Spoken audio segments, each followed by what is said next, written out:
नमस्कार मित्रों, आप सभी का स्वागत है हमारे YouTube चैनल पर। जैसा कि आप लोगों को पता है कि आज कृषि से संबंधित जो इम्पोर्टेंट पॉइंट्स हैं हम उस पर डिस्कशन करने वाले हैं। देखिए, जो जो इम्पोर्टेंट है हम उन्हीं पर डिस्कशन करेंगे। बाकी चीज़ें आप लोगों को PDF में एक्स्ट्रा मटेरियल मिल जाएगा, उसके लिए आप लोग परेशान ना होइएगा। प्रमुख फसलों के रोग पे बात करते हैं। जो प्रमुख फसलें हैं उनसे संबंधित जो रोग आपके पेपर में पूछे जाते हैं उन पे ही हम लोग बात करेंगे। तो सबसे पहले चावल की देख लें तो ब्लास्ट, चावल में ब्लास्ट नामक एक रोग होता है जिसमें क्या होता है, पत्तियों में रंग के नाव की तरह से चकत्ता दिखाई पड़ने लगता है। पत्तियों में नाव की तरह आपको चकत्ता दिखाई देगा। ये किसमें है? ये चावल की फसल में लगने वाला रोग है। गेहूं के रतुआ रोग है।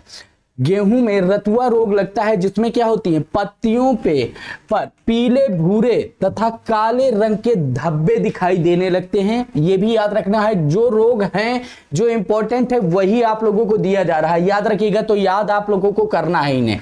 गन्ना, लाल बिगलन ये रोग है। इसमें होता क्या है, छोटे लाल रंग के धब्बे पत्ती की मध्य सिरा पर प्रकट होते हैं और गन्ने का जो भीतरी भाग है वो कैसा हो जाता है, लाल रंग का हो जाता है। आप लोग कई बार गन्ना देखते हैं, जब खरीदते हैं तो उसके अंदर का सिरा लाल दिखाई देता है। तो वो किसके कारण?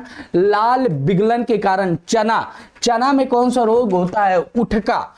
उठका। चना का रोग जो है वो उठका है। इसमें क्या होता है, पत्तियां पीली पड़कर सूख जाती हैं और जड़ें जो होती हैं वो काली पड़कर गल जाती हैं। जो किसान परिवार से संबंध रख रहे होंगे उन्हें अच्छे से ये पता होगा। अरहर में तना बिगलन मतलब तना क्या होता है, सड़ जाता है, सूख जाता है, उसे हम तना बिगलन कहते हैं। मिट्टी की सतह के पास तने पर भूरे या गहरे धब्बे उभर आते हैं और तना कट जाता है, और जब तना कट जाता है तो पौधे क्या हो जाते हैं, मर जाते हैं। ठीक है, तो ये इंपॉर्टेंट आप लोगों के फसलों के रोग थे। नेक्स्ट पॉइंट पे बात करते हैं, प्रमुख कृषि संगठन एवं मुख्यालय। तो अंतरराष्ट्रीय मक्का एवं गेहूं वृद्धि केंद्र कहां पर है? मैक्सिको में है। भारतीय दलहन अनुसंधान केंद्र कानपुर में है। समेकित कीट प्रबंधन राष्ट्रीय केंद्र नई दिल्ली में है। अंतरराष्ट्रीय चावल अनुसंधान केंद्र मनाली में है। अर्ध शुष्क क्षेत्र हेतु अंतरराष्ट्रीय फसल अनुसंधान केंद्र आपका हैदराबाद में है। सूखे क्षेत्र में अंतरराष्ट्रीय कृषि अनुसंधान केंद्र अलेप्पो में है। राष्ट्रीय कृषि और ग्रामीण विकास केंद्र मुंबई में स्थित है। नेक्स्ट आते हैं हम लोगों का जो प्रश्न आप लोगों से मुख्यतः रूप से पूछा जा रहा है लगातार, अगर देखा जाए तो हर एग्जाम में पूछा जाता है, तो इंपॉर्टेंट है, इन्हें आप लोगों को याद रखना है कि कहां पर प्रमुख कृषि बोर्ड एवं मुख्यालय, कहां पर कौन सा कृषि बोर्ड है और उसका मुख्यालय कहां पर स्थित है। ये भी प्रश्न आप लोगों से पूछे जाते हैं। तो इसको हम लोग आगे बढ़ाते हैं। इसमें काफी बोर्ड की बात करते हैं तो बेंगलुरु में स्थित है।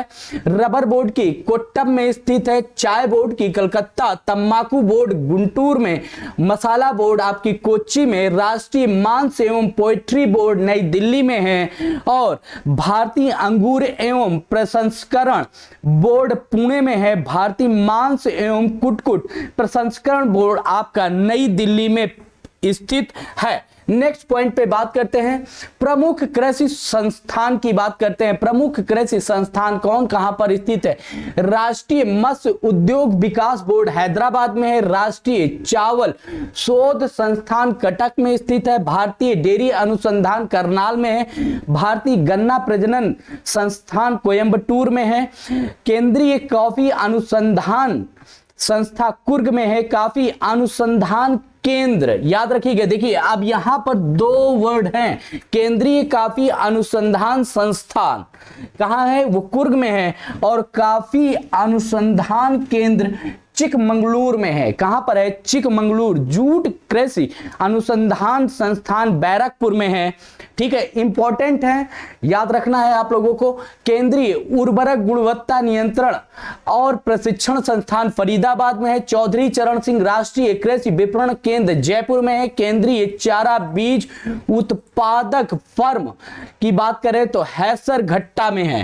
राष्ट्रीय जैव उर्वरक विकास केंद्र गाजियाबाद में है। पशु स्वास्थ्य एवं पशु चिकित्सा जैविकी संस्थान कोलकाता में है, पशु स्वास्थ्य संस्थान जालंधर में है, राष्ट्रीय पटसन एवं संबंधित रेशे अनुसंधान संस्थान आपका कहां पर है, कोलकाता में स्थित है। नेक्स्ट पॉइंट की बात करते हैं, इनाम।